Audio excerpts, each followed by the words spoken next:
Sadhguru Jagi Vasudev is a realized master, mystic, and yogi. He has shown the way for people to attain to their natural joy and to live life with experience from one's own inner nature. His presence is filled with grace and compassion. Sadhguru's scientific approach towards spirituality and work towards the upliftment of humanity have received accolades worldwide. The words that come from him in intensity and utmost clarity, from his deep understanding and wisdom, can change the very core of the being. Belonging to no particular tradition, Sadhguru incorporates what is most valid for the modern person from the spiritual sciences. His work, an outpouring of his blissfulness, finds expression in the form of a ceaseless offering to help all beings. Available to all who are willing, Sadhguru's life is an invitation to the divine through individual transformation.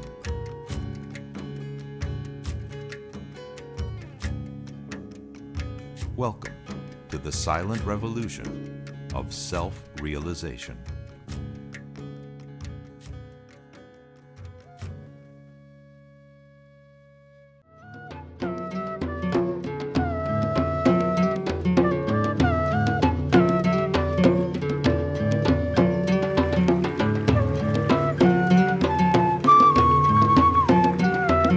It is a great pleasure to have in our midst Sadhguru Jagi Vasudev Ji, who has emerged in the last few years as one of the foremost propounders of yoga and meditation in the country. I had the great pleasure of visiting the Isha Foundation near Coimbatore and the unique Dhyana Lingam that Sadhguru Ji has built there. It is really a one-of-a-kind temple anywhere in India.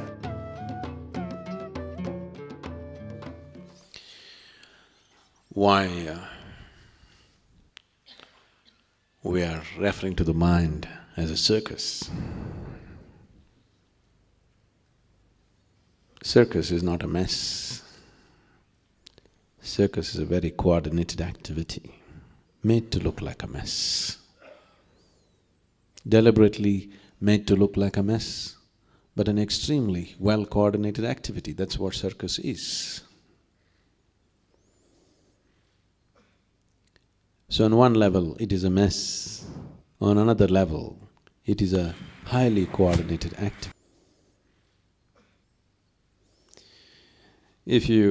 Today much work has gone into looking at the activity of the mind or the brain as such. If you look at the way the neurons are firing in the brain and what is happening, there is a tremendous sense of cohesiveness in this activity. It is that cohesiveness which is translating into the function of the body. 1 billion things are happening in this body right now, simply because there is a very, very extremely highly coordinated play and dance of neurons in the brain.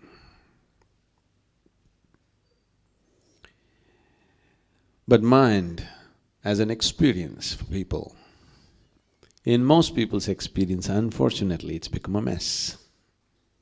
So it's a circus. Both the aspects of the circus are there.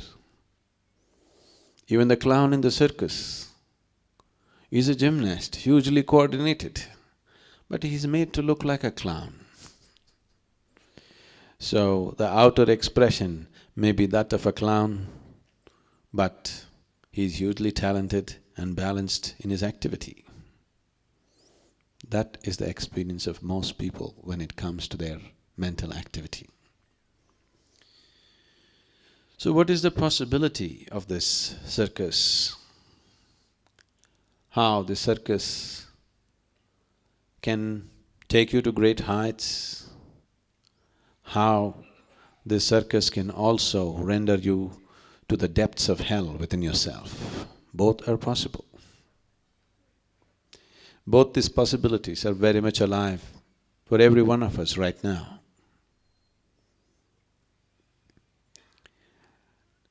So how we conduct this circus is a whole thing. How much of it can we take charge of is a whole thing. Why is it that mind, which is the most miraculous instrument, which is the most miraculous possibility in our life, has also become a misery manufacturing machine on this planet? Every kind of misery that human beings are going through is manufactured in their mind. Why is it for one person, mind seems to be a pleasant experience, and for another person, mind seems to be a torture? Unable to bear the mental torture, people have invented various kinds of deviations, various kinds of perversions on this planet just to somehow deal with the mess of the mind. And these perversions might have given them temporary relief, but after some time, it again multiplies the mess, it doesn't really take it away. The moment your intellect, let's differentiate between these two. Intellect is like a scalpel which is constantly cutting through everything. Your ability to discriminate between one thing and the other is purely because of your intellect. You can make a distinction between me and this seat only because your intellect is functioning. You know that you must come through the door, not through the wall, only because your intellect is functioning. Without the activity of the intellect, you cannot discriminate. So the basic process of discrimination, setting things apart, is happening because of the intellect. So this is like a scalpel which is cutting everything to give you some sense of perception. If a knife has to cut through anything effortlessly and well, it's extremely important that whatever that it cuts through does not stick to it. You cut a cake today, somebody said it's their birthday today, happy birthday to her. You cut a cake today, tomorrow you cut bread, day after tomorrow you cut something else. If all of it, the residue of it goes on sticking to this knife, after some time, this knife becomes a useless knife. Whatever you cut, I think some of you in your kitchens you must have experienced, the ladies, you cut onions with this knife. After that you go and cut mangoes, you go and cut apples, everything tastes like onion. Isn't it so? Because the residue of what you cut through, once it sticks to the knife, now that knife in many ways becomes more of a nuisance than of help. Or in other words, once your intellect gets identified with something or the other, after that, your intellect gets chained with identifications. Once this happens, you have a completely distorted experience of the mind. Your mind, that which should have been a ladder to the divine, unfortunately has become a stairway to hell. Simply because it is so identified with so many things.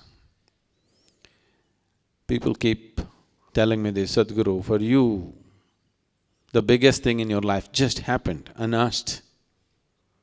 Maybe you're chosen. How will it happen to us? It is not a question of anybody's choosing anything for you.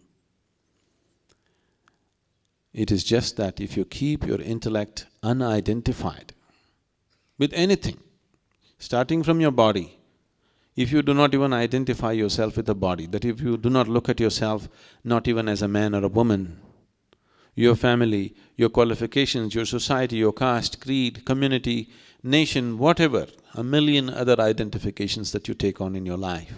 If you do not identify your intellect or if you do not encumber your intellect with any of these identifications, every human being will naturally lead himself on to his ultimate nature. There is no other way.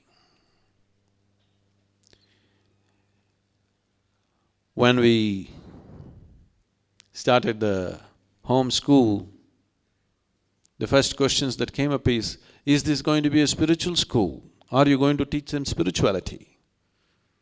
I said, that's one thing we won't do. So if children are brought up without any sense of identity, you will see every human being will naturally lead himself towards his enlightenment. So the circus of the mind, if you have to experience it as a miraculous, coordinated activity rather than as a mess, the most important and crucial thing is your intellect is not identified. Because once it's identified, your perception is so distorted, and this distortion permeates into every aspect of your life. You definitely have heard of Akbar and Birbal. When Akbar was an infant, his mother died. Or because she was a queen, they got another woman to breastfeed Akbar. And obviously that woman had a son. Then Akbar grew up into a great emperor. Because this woman had breastfed the emperor, they had given a whole village to her. And that boy also grew up into a man, but not much of a man. And he wasted and squandered the opportunity. He owned the whole village, but he wasted it and squandered it and lost it. And he was going through bad times. So one day, he thought, anyway, my mother has breastfed the emperor, so he owes something to me. In a way, I'm his brother. If I go and ask him something, he cannot refuse. With this idea, he came to Akbar. When he came, Akbar treated him with great respect, welcomed him in his court, honored him, introduced him to everyone as his brother, because both of them have drunk the milk of the same mother. And he stayed as a guest, attended many meetings which he could not understand the head or tail of. He was totally out of place. But Akbar took him around well-dressed, like his brother. After being there for a few weeks, he thought, my misfortune is only because I don't have good people around me. See, Akbar has such wonderful people. Above all, he has Birbal. That's why he's doing so well. If only I also had someone like Birbal around me, I would also become a great man. He expressed this to Akbar. He said, you have Birbal and you have become so great. If I could also have someone like Birbal, you have so many people, you can give Birbal to me. Now, this boy is a few days older to Akbar, and Akbar treated him as an elder brother. When his elder brother requests, give something to me, I'm in bad times, he could not refuse. So Akbar said, you can take Birbal. When Birbal came that evening, Akbar announced in the court, Birbal is leaving with my brother, my elder brother, tomorrow morning.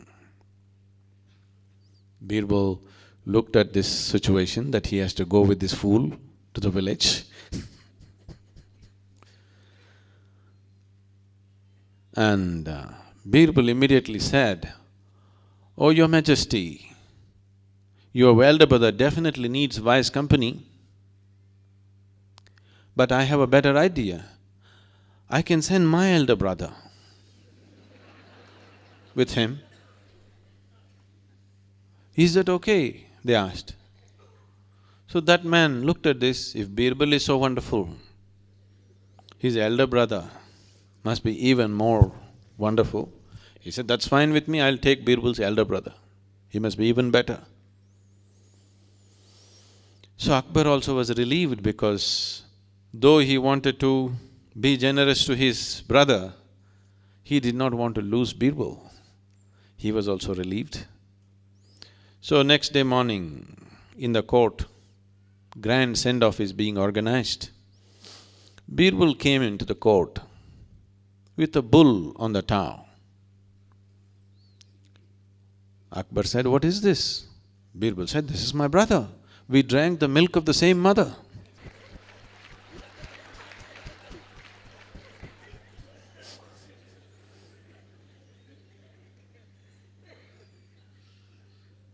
Once your intellect gets identified with something, then you are all messed. So this identity is not on one level, it is on many, many, many levels. Because of this complex system of identification, you are in a complex mess. If you do not identify yourself with anything, I must share this, I hope it is received with the necessary understanding, because this was a certain moment of intimacy, a certain moment of many things that cannot be expressed. I was just 14 years of age. My mother, who was a very devout, dedicated woman, for her, her whole life was her husband and 4 children, and she never thought anything about herself, she just gave her life to us. So there was no need for her to ever express that I love you or anything, such a thing was never expected. Whether she loves you or not is never a question, because her whole life is for you. So there's no question of whether she loves you or doesn't love you, such a question never occurred in anybody's minds. But on that particular day, I developed a kind of relationship with her where though I was the youngest in the family, I was like her elder brother in many ways. She would share things that she wouldn't share with anybody, and when I took advantage of that and joked, she would always regret, "Why am I sharing these things with you?" So on a certain day, because of some interaction, somehow she grew a little tender in her heart and she expressed her love to me, not necessarily in I love you business, somehow. I grew up in such a way right from my childhood because of my memory, because I could remember things that happened when I was just 2-3 months of age. It just didn't allow me to be like a normal child, I thought like an adult. So because of this, nobody could take me on their lap, nobody could fondle me, nobody could carry me. I always preferred to walk and do my own things. Even though my brother and sister were older to me, were used to be carried and fondled and all that, I did not get those things because somehow it was difficult to do those things to me. I'm still difficult, see. So this relationship was very different from normal thing, but that day she was somehow, some tenderness and she wanted to express. She expressed something towards me. I simply asked, for me it was just very matter of fact. I just asked, if I was born in the next house, would you still feel like this about me?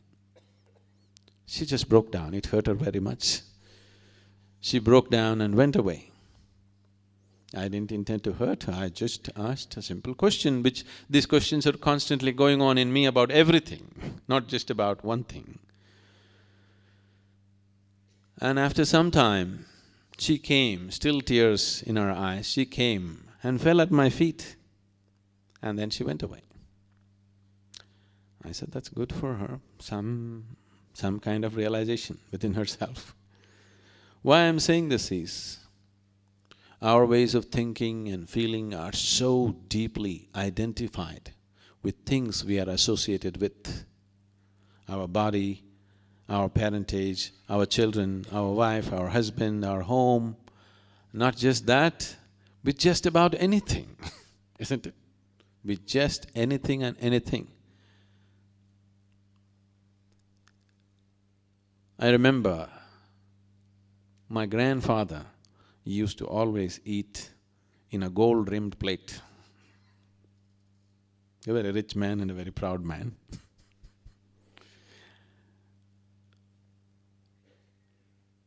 If at any time for some reason, even when he travels, another traveling gold plate has to travel with him. Suppose that plate is not there, he just won't eat. He cannot eat. The same damn food. What is the problem? Whether you eat in a gold plate or a steel plate, okay, you want to do things in style, it's okay. But the identification with something as simple as that is so deep that if he eats on another plate, he will become sick, his stomach will be disturbed. Your identifications are so very deep with big things and small things. Once you're identified like this, your mind is a mess of a circus. It will never raise to any great peak or pitch, it will be just a mess. Once you're very deeply identified, it is better not to insult the circus by calling your mind a circus. It's more a mental diarrhea. Non-stop, it is just going on endlessly. This cannot be stopped with a pill. People have tried the drink, the drug, all kinds of things, but it cannot be stopped that way. Only when you get disidentified, when you're able to be involved but not entangled, only then this is possible. Right now, because somewhere people realized that this identification is causing so much trouble, immediately they started giving you an antidote: detachment. The moment you detach yourself, your ability to experience life also is gone, because life can only be experienced with involvement. Where there is no involvement, there is no life. Is that so? Is that so? Don't sit there with such detachment. Involvement I'm talking about. Life cannot be experienced unless there is involvement. The deeper the involvement, the deeper the experience of life. However small the event may be, however small a piece of life may be, if you are deeply involved, it's a very great experience for you. Nothing dramatic or spectacular need to happen in your life. If you're deeply, deeply involved with the simplest aspect of your life, you will see every aspect of your life is spectacular. So involvement is the only way to experience life. No involvement, there is really no life. But why is so much detachment being taught everywhere? Fear of entanglement. It is from that fear, detachment is always being propagated. If you detach yourself from life, you're avoiding life. If you really want to avoid life, there are more efficient ways to do it. You know, you can jump off a mountain. You can consume poison, you can hang yourself. Whatever we do, we must do it efficiently, isn't it? If you want to really avoid life, you just have to hang yourself. What is the idea? Are you here to experience life or are you here to avoid life? Which way is it? Experience life? Can you experience life unless you're involved? But Right now there is a fear of entanglement. If I involve myself, maybe I'll get entangled. Entanglement has happened because of the discriminatory nature of your involvement. You're only involved with this one, not with that one. Your involvement is coming from a certain identification.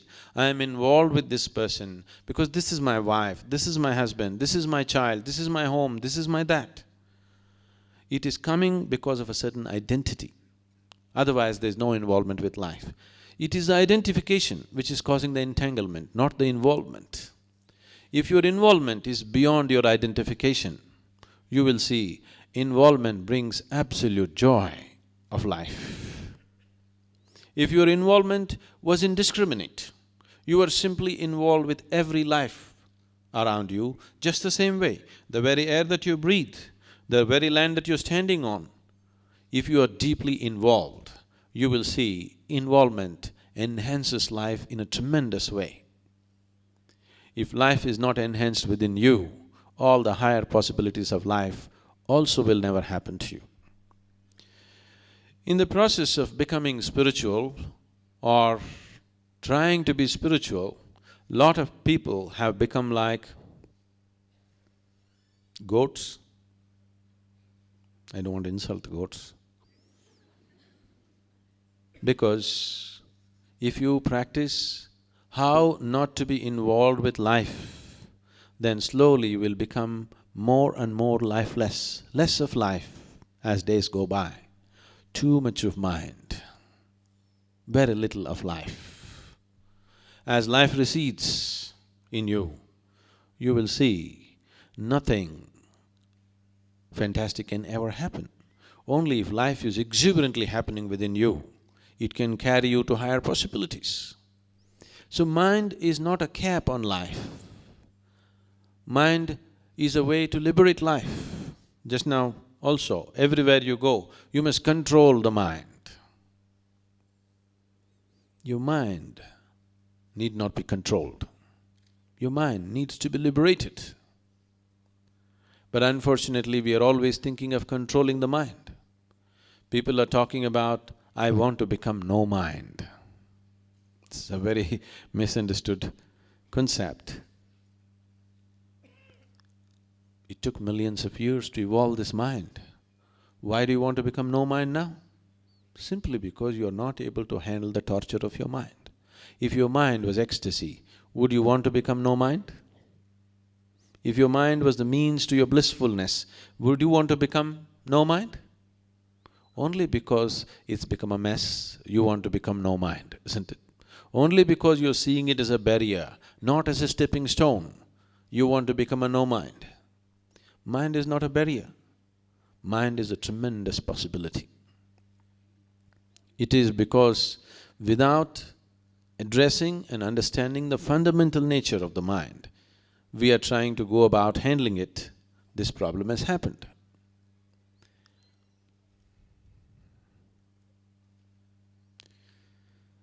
Now, one of the biggest problems with the mind is, right from one's childhood, the mind has been imposed as to what is right and what is wrong, morality. This is the major problem. People have taught you what is good and what is bad.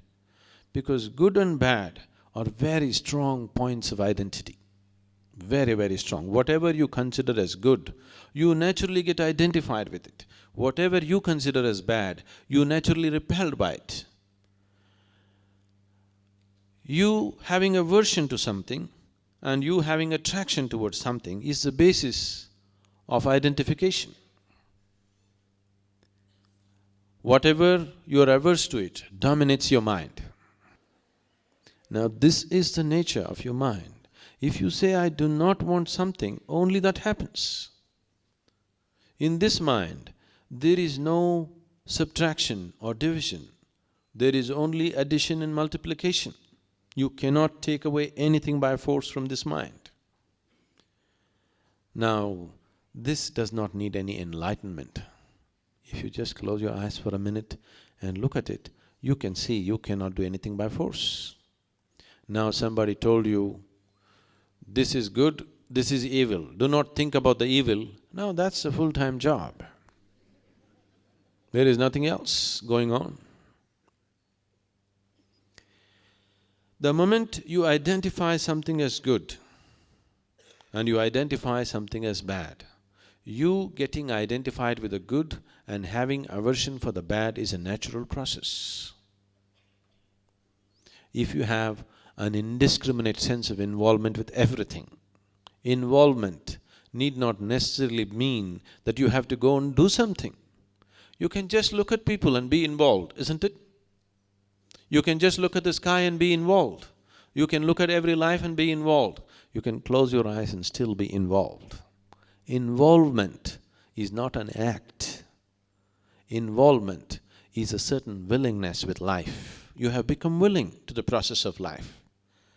If you get identified, you are becoming unwilling to the process of life. You are only willing in selection. With the rest of the life, you are not willing. It is this unwillingness which is scaling down the aliveness in a human being. You just look at yourself and see, when you're 5 years of age, how alive you were and how alive you are today. It's gone down, isn't it? Yes. Yes? That is gone down, really gone down. With age, aliveness need not go down. With age, our physical capabilities may go down. Aliveness need not go down. If you're 100, you can be as alive as a child. Your aliveness is going down because you're committing suicide in installments. The method of committing suicide is that you become selective in your involvement. Involvement does not necessarily mean physical action. Involvement is just your willingness with life. If you take away the willingness, the process of life naturally becomes suffering. Whatever you do willingly, that's your heaven. Whatever you do unwillingly, that's your hell. What is a great love affair? If it happens to you, when you're unwilling, that becomes your rape, isn't it? What is considered so beautiful can become so horrible, simply because the difference is just willingness and unwillingness. So, whether your mind is a misery or your mind is a miracle, simply depends on this: are you allowing life to happen to you absolutely willingly or unwillingly? Is your life a love affair, or is life just raping you? That's a question. If you're being raped by life, then mind is a misery. If your life has become a love affair, life is blissfulness, mind is blissfulness too.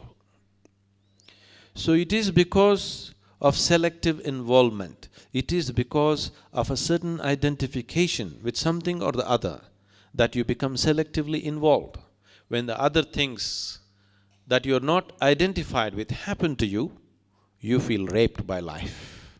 Naturally, there is misery, there is no other way to be. So if this circus of the mind has to become a symphony,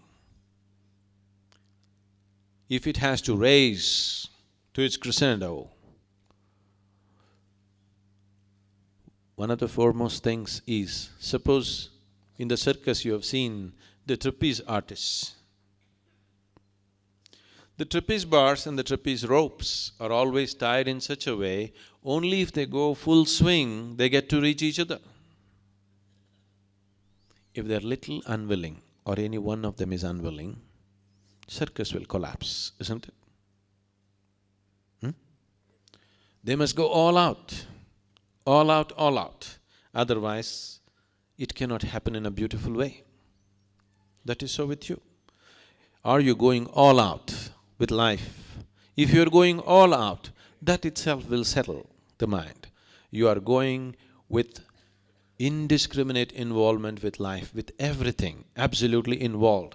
With what passion you look at your lover or your child, with the same passion you look at the sky, with the same passion you look at the tree, with the same passion you look at the earth, with the same passion you look at anything. If you have the same passion and involvement with every aspect of your life, mind is not a misery, it is a beautiful circus. Circus is a symphony of actions, isn't it?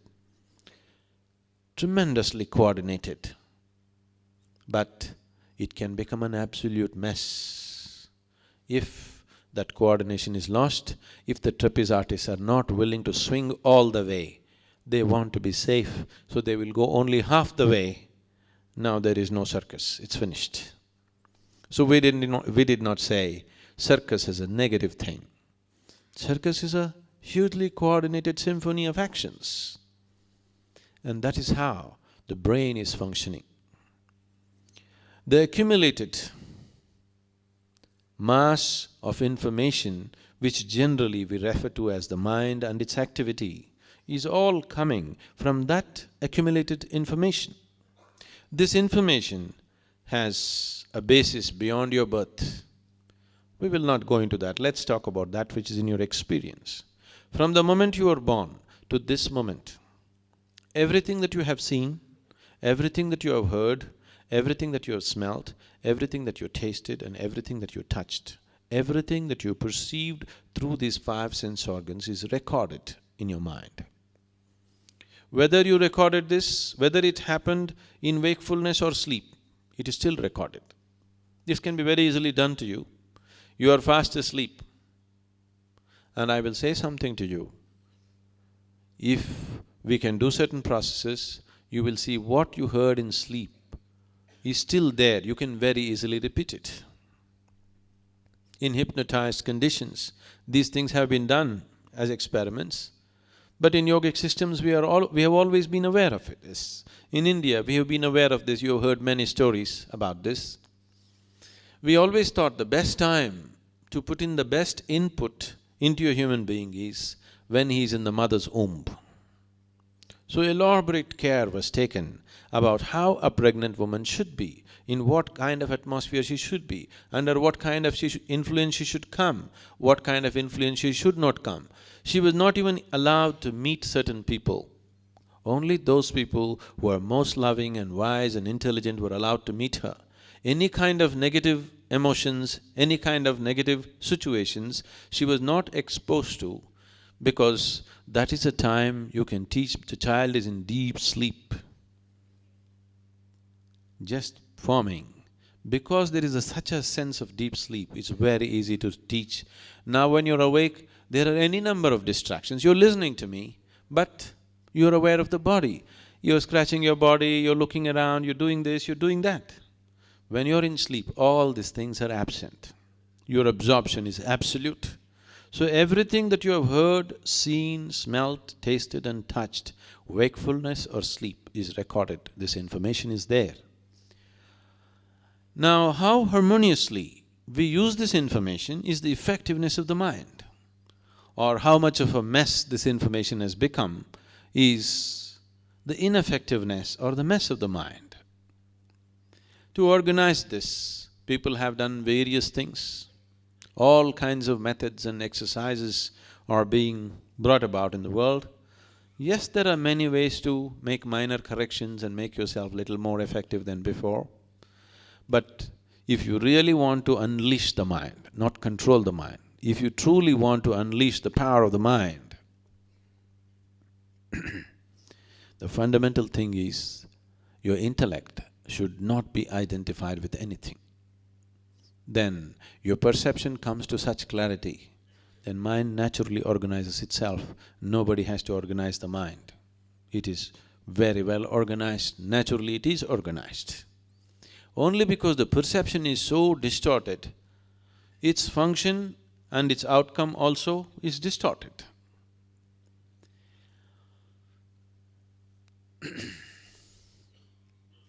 In South, there was a king called Krishna Devaraya. You heard of him? Not very famous here? You have. And he also had not a minister but a jester. Tenali Ramakrishna, you heard of him? Oh, okay. Are there Andhra people? Telugu people? Okay, okay.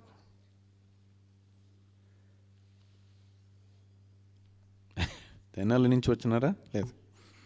Okay. Recently in United States I met a doctor whose second name is Tenali. I was immediately excited about this. I thought, you are from Tenali? I asked. He said, yes, my village is Tenali. Then I was joking to him about Ramakrishna, but the unfortunate thing was he had never heard about Tenali Ramakrishna and he did not know that he came from his village. Maybe he went to United States too early. Anyway,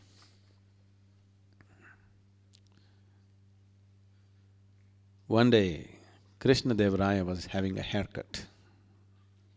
The royal Baba was giving him a haircut.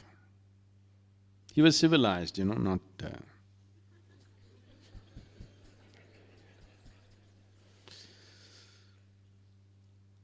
And a crow came and sat there and started doing its usual kaka. The Baba stopped the haircut with arresting attention, just started listening to the crow. Krishna-Dev Raya looked at him and said, "What is this? What are you listening to the crow? As if you can understand what the crow is saying." He said, "Wait, Your Majesty, wait, he has a message." And very carefully heard it for a long time and then shook his head. Krishna-Dev Raya became very curious. "What is this? You understand the crows?" "Yes." "What is he saying?" "Your Majesty, this crow has come as a messenger of your forefathers from heaven. And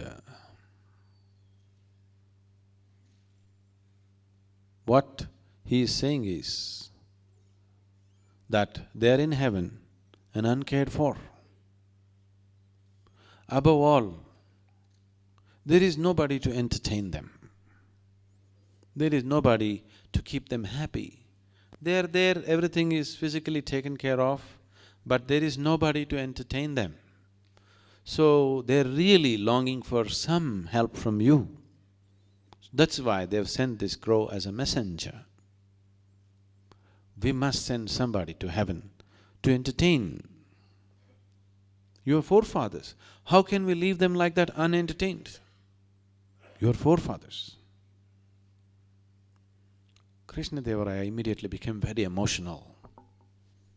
My forefathers are bored and suffering because of lack of attention and entertainment. I must send the best entertainment. So let's see who is the best dancer, who is the best musician, who is the best whatever, all this. Then a few other courtiers arrived and all of them said, "Oh, Your Majesty, if you are willing, I am willing to go, but I can't sing for nuts. But if you want me to go and serve your forefathers, I will go to heaven and serve right now." Like this they built it up. But then they said, "No, for your forefathers we must send the best of the best." How can we send? A musician, how long can he entertain you? If you hear him for 2 days, you finish with him. If you send a dancer, how long? If you see him for a few days, you're finished with him. We must send somebody who can keep them continuously entertained. Who better than Tenali Ramakrishna? He can keep your forefathers forever entertained because he's so ingenious. He is the best guy. Krishna-Dev Raya also agreed, there is nobody like Tenali Ramakrishna. He is the best entertainment. I wouldn't like to part with him, but my forefathers… He was in emotion. He said, "Yes, we will send Tenali Ramakrishna." Then Tenali Ramakrishna was called and he heard the story as to how he should go to heaven to serve the forefathers. Immediately he took on the act. "Oh, Your Majesty, I'm more than willing. This is such a honor, I'm going. I also know this whole thing, how to go." The barber had also received instructions as to how to send a man to heaven. The crow instructed how to send a man to heaven. They said, "You must make the man sitting facing south, and then you must get lot of sandalwood, camphor and ghee. The heap should raise well above an elephant, a full-grown elephant, and it should be only sandalwood, pure ghee and camphor. And keep the man inside, build this whole heap and then set fire to it. As it goes, this fire should burn for a minimum of 3 days, and then the man will evaporate and go to heaven and serve the forefathers." Tenali Ramakrishna said, "This is the correct method, this is the best way. I will go and serve your forefathers. It is just that, let me make the preparation. I want to purify my body and my mind and everything before I go there. I want to take off all the doshas in me. Give me just 30 days' time." A grand site was prepared, a huge thing going on. Tenali Ramakrishna personally went and supervised the whole process. And he only set up this whole thing with his trusted labor. He created the whole site the way he wants it. Krishnadevaraya was moved with Tenali Ramakrishna's dedication towards his forefathers that he is willing to go to heaven. The day came and Tenali Ramakrishna went into a haystack first, and then over that this whole hill of wood and ghee and camphor was built, and then set fire. 3 days it was kept burning. After 3 days, nothing but ashes were there. Tenali Ramakrishna disappeared. Many months passed. Krishnadevaraya wondered what is happening to his forefathers, because the damn crow did not come again and tell what is happening. Every day when the crows came, he asked the barber, "What are they saying? What are they saying?" This is not the crow, this is just an ordinary crow, not the messenger crow. After 8 months, one day, when Krishnadevaraya was in the full assembly of the court, Tenali Rama arrived with long hair and a long beard. And he bowed down to Krishnadevaraya, and Krishnadevaraya was overjoyed that Tenali Rama has come back from heaven. And he said, "What is happening? Are my forefathers well? Did you keep them happy?" "I kept them very happy, they've been splitting in their sides with my jokes, they're really enjoying everything. It is just that they have one problem, Your Majesty." "What is that?" He said, "There are no barbers in heaven. Look at me. Even I couldn't have a shave. And your forefathers for so many years, they're tripping on their own beards. It's become really difficult that they're carrying long beards around their neck, and they're really having a problem. They need a good barber. We must send the best barber." Of course, the best one is the royal one. Krishnadevaraya immediately said, "I will send my personal barber." The barber quaked. Then he came and fell at Krishnadevaraya's feet and admitted, "I did this horrible thing." Why I'm saying this to you is, once you're identified with something, your perception gets so distorted. From the day you are born, to increase your identity with your family, your parents have been campaigning, how you belong to them and what. To increase your loyalty to your community and caste and creed and religion, other people have been campaigning. To increase your loyalty and you're even willing to die for your country, some other people are campaigning. On different levels, people are constantly campaigning to ensure that you're deeply, deeply identified with something so that you will serve those purposes. Nobody wants you to be a liberated human being because they're afraid of freedom. They believe that if one is free, he may do irresponsible things. Only because one is not free, he does irresponsible things. If one is truly free, why will he do anything irresponsible?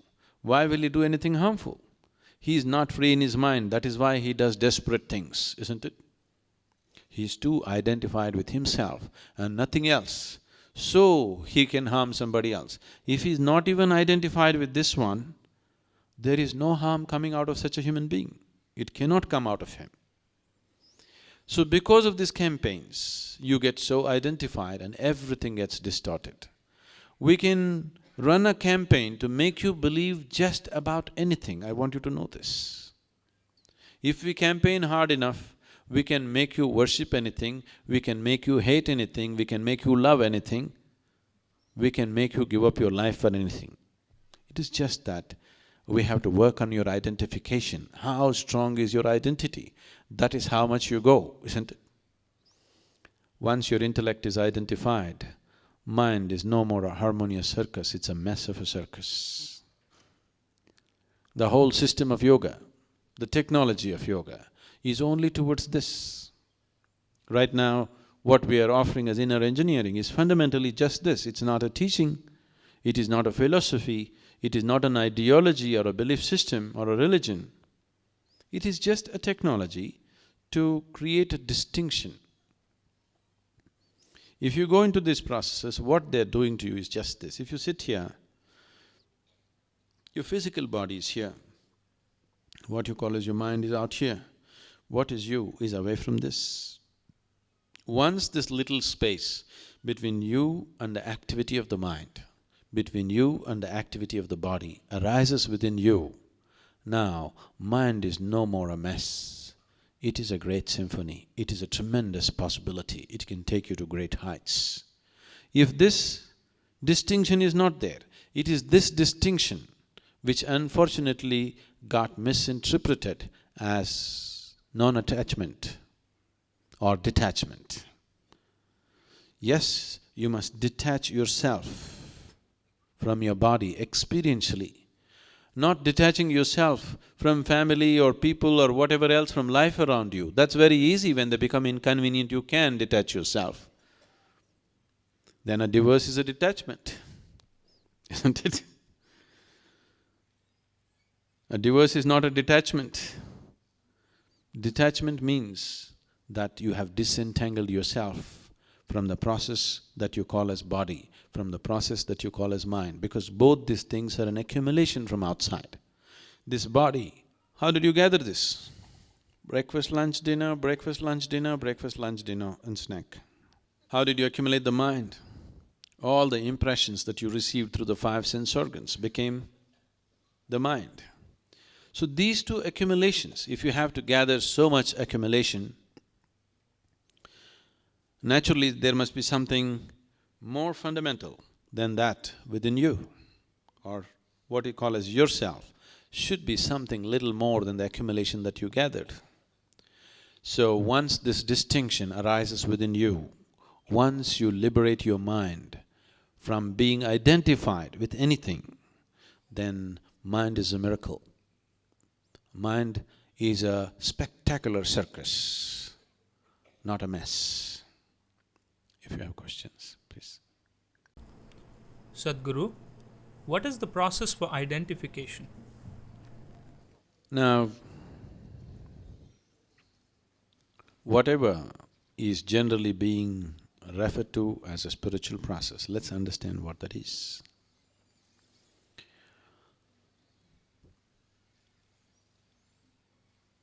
You telling your prayers may not be spiritual. Why I'm saying this is, 99% of the prayer on this planet is only about, dear God, give me this, give me that, save me, protect me. That is a survival process. It's just that you're routing your survival through heaven, that's all. So what you're referring to as spiritual is that in some way The experience of your life has transcended the limitations of the physical. The body is physical, the mind is also physical. When I say the mind is physical, it is just like, you can very clearly see that this light bulb is physical. But the electricity behind the light is also physical. The light that it throws out is also physical. Similarly, not only your brain is physical, the mind is also physical, the thoughts that it generates also is physical. Whether you're thinking about the God or the devil, it is still physical.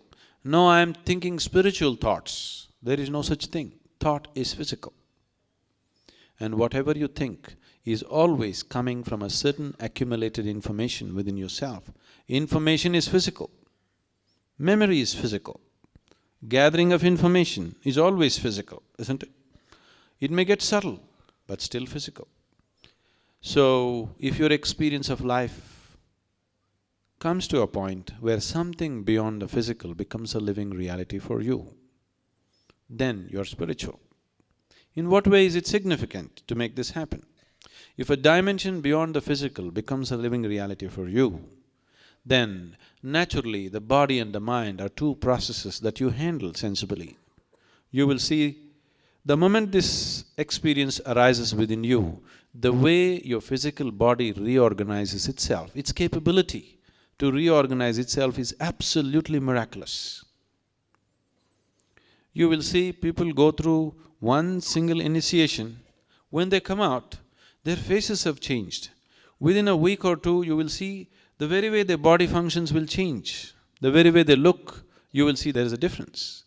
Because body's ability to reorganize itself, if you liberate it from a deep, crippling identity, is so fantastic. The same goes for the mind too.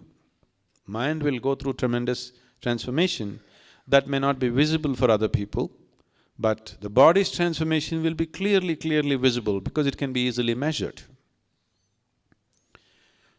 So what needs to happen for you to have a dimension beyond the physical alive within you is, right now your whole perception is limited to 5 sense organs. 5 sense organs in the very nature of things can perceive only that which is physical. Is it so? You can see, hear, smell, taste and touch only that which is physical. That which is beyond the physical cannot be perceived by sense perception. So if your senses or if your perception raises beyond the sense perception, then that which is beyond the physical becomes a living reality for you. Why is it that it is not on in everybody? Why is it so? It is simply because for the survival process to happen, for your survival to be taken care of, 5 sense organs are more than enough. So they come to you at the very moment of birth and they're on. These 5 sense organs are more than sufficient for you to survive on this planet. So they are on by themselves. Only if you develop a longing to know something beyond survival, if you transcend the limitations of the instinct of survival, only then the other dimension of perception becomes open within you. Otherwise, they never open up. They just don't open up because you don't create that possibility within yourself. Right now, if you look at your life, every single activity that you're performing in your life is all about survival. Physical survival, psychological survival, emotional survival, financial survival, social survival, like this, many levels of survival, but it's all survival. So when everything in you is focused only on survival, the very nature of the instinct of survival is that it wants to build protective walls around you. You are many concentric walls actually. You will see these walls. If a man that you do not know approaches you, you have a wall there, right there for him, he has to stop right there. If your neighbor comes, you have a wall there for him. If your friend comes, you have a wall here. If your family comes, you have a wall here, but for everybody you have a wall, isn't it? You are many concentric walls, one over the other, because this is the work of the instinct of survival. It constantly goes on building walls of protection for yourself. And these walls of self-protection are also the walls of self-imprisonment. When it starts suffocating you, you want to break it. But your instinct of self-preservation is on in everything, so it won't let you break it. So, unnecessarily, life goes through a totally unnecessary turmoil. Because your identification is so strong with the physical body, there is a confusion between the two. The only thing that needs to be preserved in you is your physical body. Everything can be trampled down right now and rebuilt the next moment, isn't it so? No, you won't allow it. Your thoughts, your ideas, your emotions, your personality, if you are willing, we can just demolish it right now, this moment, and rebuild it the next moment. But no, if I step on your foot and say… if I step on your foot, you'll say, it's all right. But if I step on your idea, your emotion, your personality, you will be deeply hurt. That is your problem right now. The instinct of self-preservation has extended itself beyond its realm. Instinct of self-preservation is only with the physical body. Rest of it should be wide open to everything. But because of a strong identification with the body, you have made your personality also like a body, the mental activity also like a body, the thought structure also like a body, emotion also like a body. It is an emotional body, a mental body you have, and it hurts more than the physical body. Isn't it so? So it is because of this identification, a confusion has happened to the life within you. It is not clear-cut. Now your intellect cannot function in a sane manner. It cannot cut through and show you life just the way it is. It is distorting everything. How you can live with the same lady day after day throughout your life unless you identify her your wife?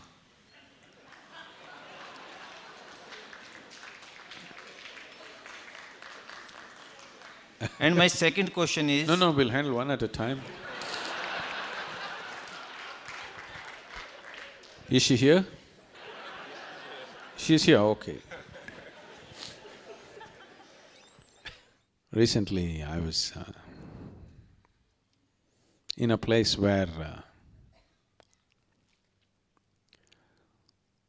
a Jewish rabbi was speaking. This rabbi is from Denmark and he was talking about some other rabbi, I don't remember the name, a very wise one who said this to someone. A man went to this rabbi and asked him, I love my wife very much, but when I walk on the street, every woman that I see, I want to do something to her. What shall I do? The wise rabbi looked at him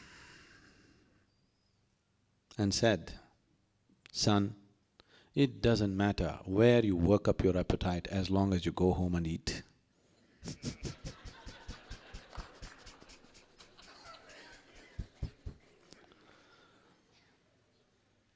Now, if being with one person is happening only because you have identified them to be something to you,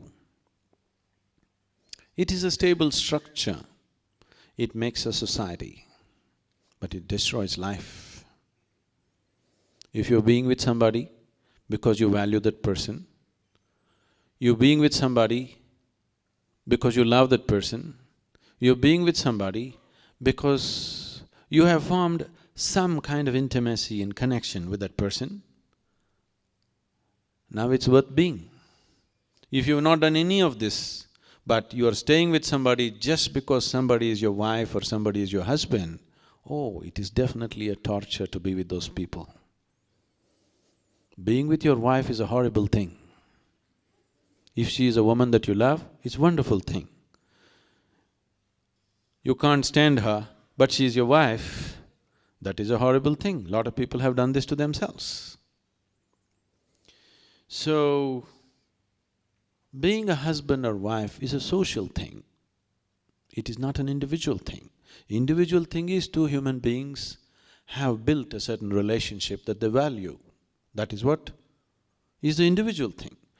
Somebody is my wife is something that you only tell somebody. If you believe she is your wife and she has to be this, this and that, then it is just torture between two people.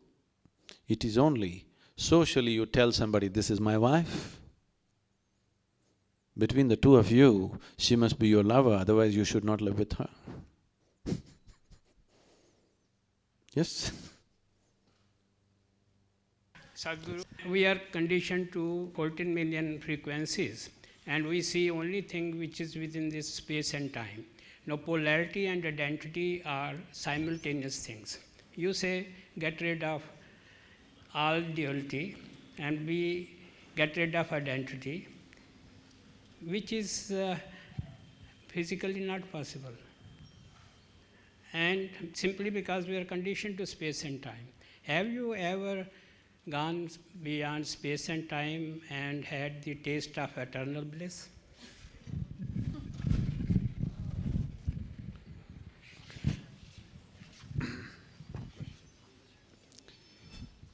Now, both space and time is a creation of your conscious mind. If you transcend the limitations of your conscious mind, there is no such thing as space and time. Modern physics is also working its way towards this direction.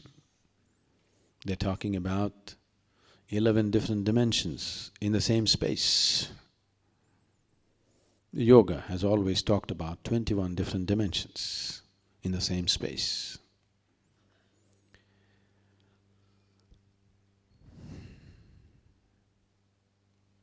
Many years ago,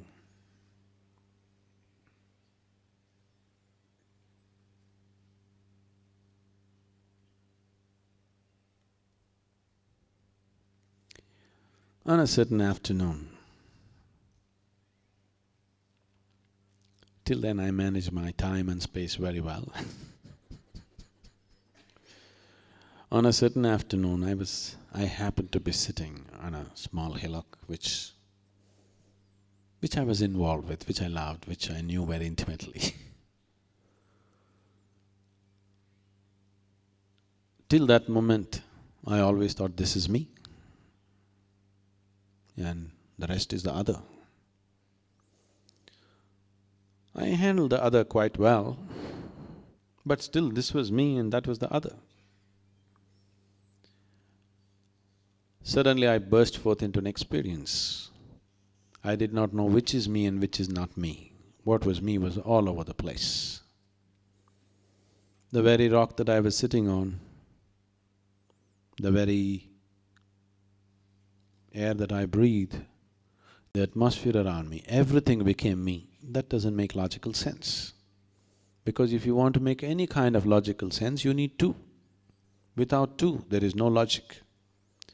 And suddenly there was no two, it was all me. Everything was just me. I thought this lasted for about 10 to 15 minutes.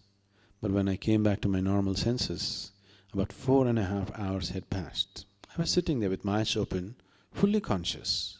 I was not in any kind of trance or whatever. I am fully conscious. But time just flipped, and I found for the first time in my adult life, tears were flowing through my eyes. Me and tears were impossible. But I've always been peaceful and happy, that's never been an issue.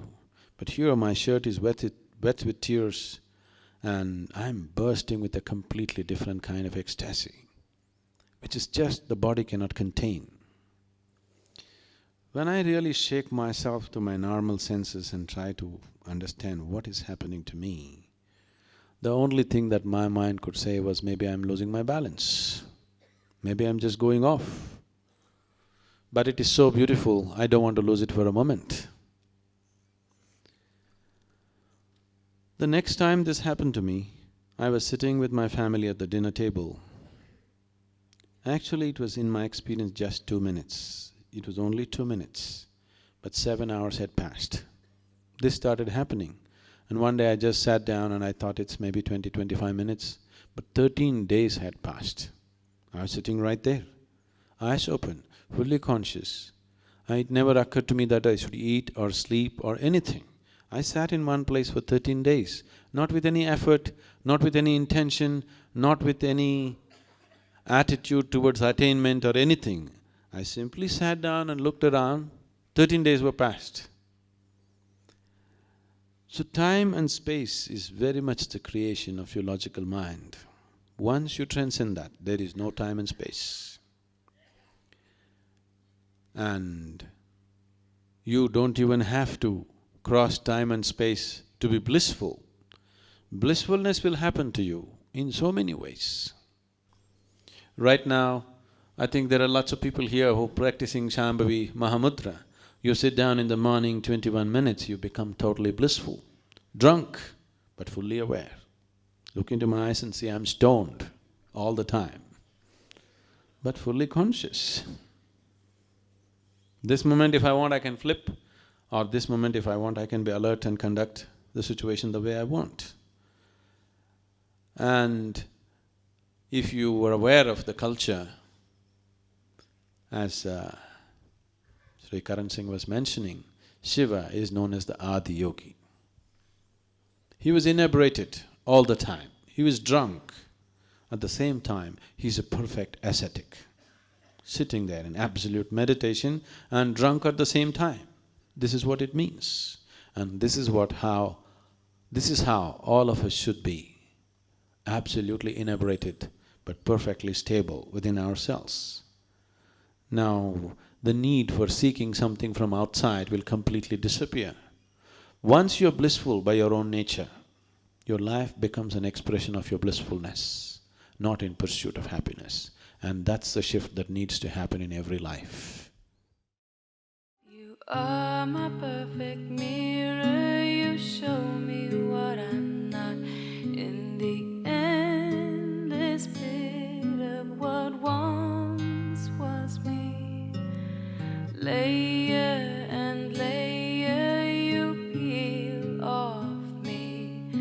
The pain it is, but the joy it brings. So thank you for showing me what I'm not, for showing me